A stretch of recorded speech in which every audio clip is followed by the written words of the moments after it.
दर्शकों, लोकहित न्यूज में फिर एक बार आपका स्वागत है। और मीरा भाईंदर शहर के राजनीति से जुड़ी हुई एक और खास खबर हम आपको दिखाना चाहते हैं। कल मीरा भाईंदर शहर के भारतीय जनता पार्टी के विधायक नरेंद्र मेहता ने एक प्रेस कॉन्फ्रेंस ली थी और उन्होंने मीरा भाईंदर शहर के 146 विधानसभा क्षेत्र के विधायक और महाराष्ट्र के परिवहन मंत्री प्रताप सरनाईक पर काफ़ी गंभीर आरोप लगाए थे। और इन्हीं आरोपों का पलटवार करते हुए आज शिंदे गुट के शिवसेना के प्रवक्ता राममोहन शर्मा ने आज पत्रकारों को अपनी प्रतिक्रिया दी है। तो आइए हम बात करते हैं राममोहन शर्मा जी से, जानते हैं क्या कहना है उनका। राममोहन जी, कल विधायक नरेंद्र मेहता ने एक प्रेस कॉन्फ्रेंस ली थी और उन्होंने कुछ मुद्दों पर अपने सवाल उठाए हैं। क्या कहना है इन सभी मुद्दों के बारे में आपका? देखिए, कल मीरा भाईंदर के 145 के विधायक श्री नरेंद्र मेहता जी ने बेछूट आरोप लगाया है। मैं कहूँगा कि जब से प्रताप सरनाईक साहब मंत्री बने हैं तब से लगता है कि उनकी दिमागी हालत जो है उसकी संतुलन बिगड़ चुकी है। कारण कि जब से मंत्री बनने के बाद मेहता जी सुबह उठते हैं तो सरनाईक साहब उनको फिगर दिखता है, चेहरा दिखता है उनका। यदि वो सोते हैं तभी भी सरनाईक साहब का चेहरा उनके सामने दिखता है।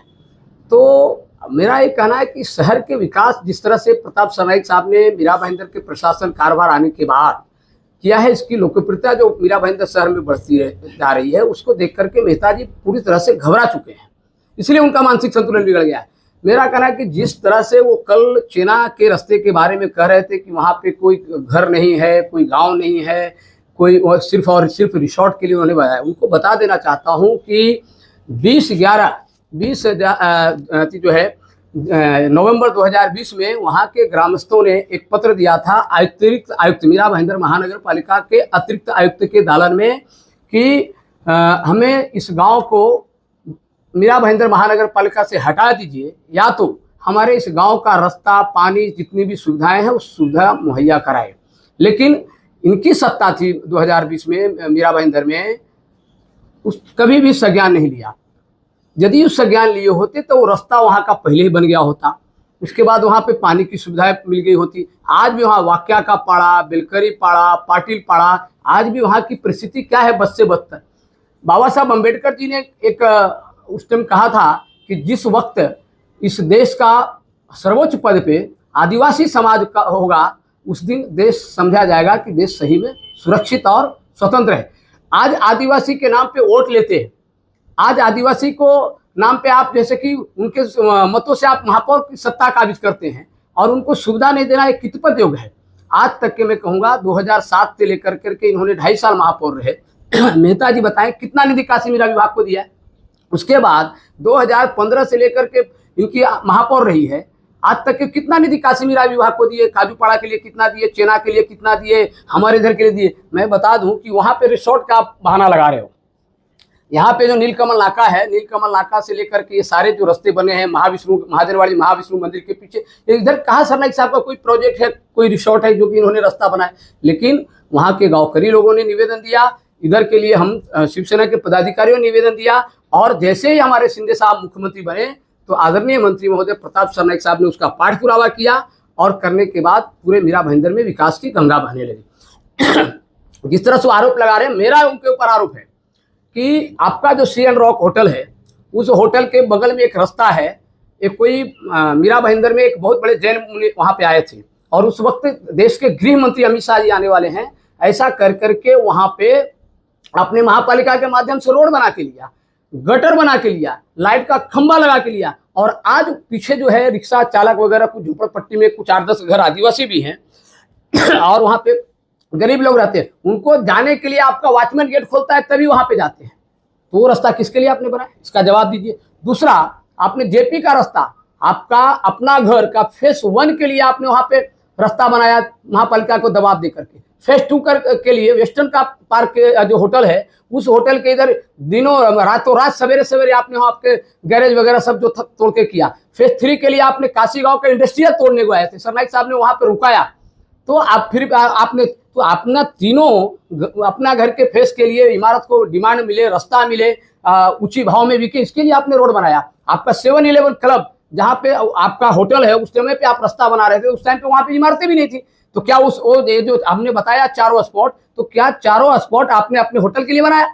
मीरा भाईंदर के विकास करने के लिए आपकी मानसिकता नहीं है, आपको सिर्फ और सिर्फ अपना विकास करना है। आप मुझे बताइए कि मीरा भाईंदर के अंदर एक, हम आपको उदाहरण देता हूं कि इनका हमेशा काम रोकने का रहा है। महापौर के माध्यम से, इनके पास महापौर है, बॉडी में मीटिंग लिए, मीटिंग में ठहराव किया और ठहराव करके कुछ भी कर। एक मैं ताजा उदाहरण आपको देता हूं कि हमारे इधर 367 10 गुंठा 7 बारे पे जमीन है, Hindi high school sir Naik साहब ने पास किया, उसके अंदर कुछ निधि भी आई।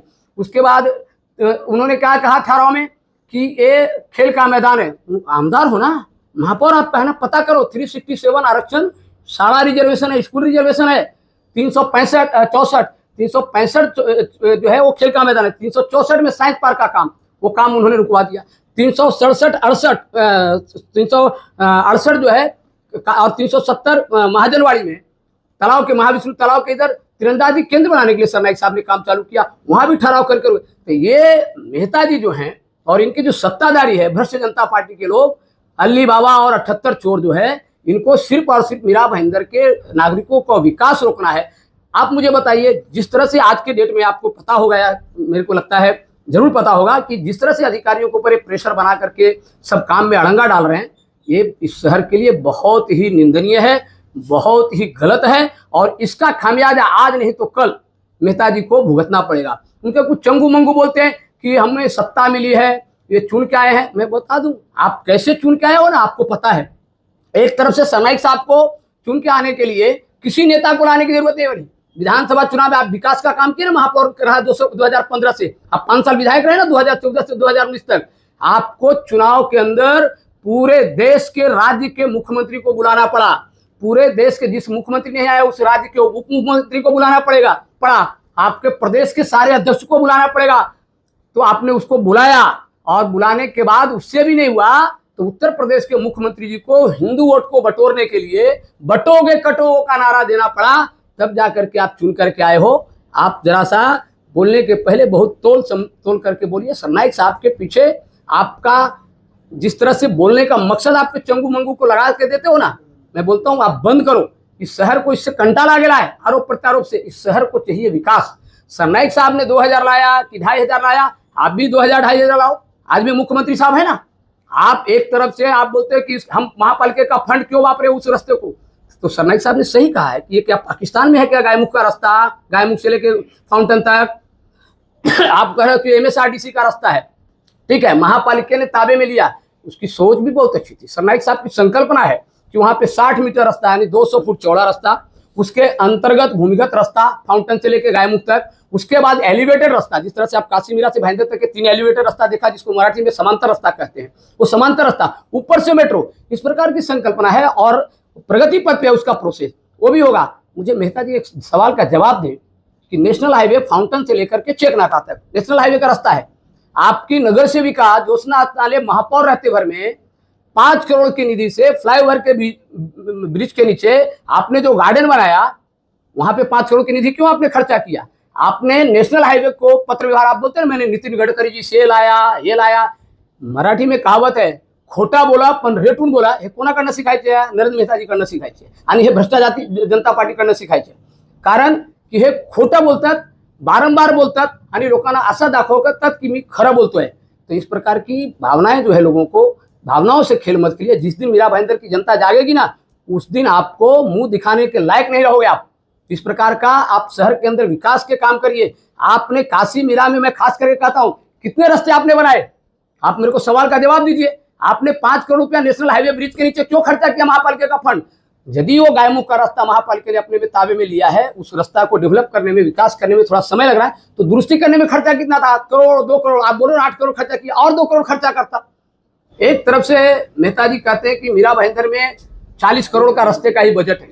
तो मेरा एक उनसे सवाल है कि आपने अपने प्रिय भांजा के मालिक प्रोप्राइटर मेरू कंस्ट्रक्शन को मीरा भाईंदर में दुरुस्ती के नाम पे, और आपने क्या किया है, बताया विशेष निधि, जबकि वो महापालिका का निधि है। मुझे लगता है कि 80% महापालिका की निधि होगी, 20% विशेष निधि होगी। लेकिन ये आपने अधिकारियों के ऊपर प्रेशर मिला करके आपने अपने प्रिय भांजे मेरू कंस्ट्रक्शन के मालिक को आपने 5-5 करोड़ का 2 काम का टेंडर आपने एक ही दिन निकाला है, वर्क ऑर्डर दिया है। 10 करोड़ का काम है। अपने नगर सेवकों को खुश करने के लिए बारिश के पहले आपने वहां पे भूमि पूजन कर दिया। बारिश में, और किसी भी रास्ते का काम मेरे को लगता है कि आपने जितना काम 62 काम निकाला उसमें से 4-5 रास्ते का काम चालू होगा। तो इसमें से 10 करोड़ में से 1 करोड़ रुपया या 2 करोड़ रुपया आप रास्ता दुरुस्ती के लिए आप बगल में वर्क ऑर्डर निधि तरदूत करके आप रास्ता दुरुस्ती कर सकते थे, लेकिन आपको करना नहीं है। आपको जिस तरह से आपको मलाई मिलना है, ये अपने प्रिय भाइयों को दिया, वर्क ऑर्डर है मेरे हाथ में, ये दिया है इन्होंने कभी 7/5 को दोनों है, ऑर्डर नंबर 3 और ऑर्डर नंबर 4 मेरू कंस्ट्रक्शन। आप पता करिए मेरू कंस्ट्रक्शन का प्रोपराइटर कौन है।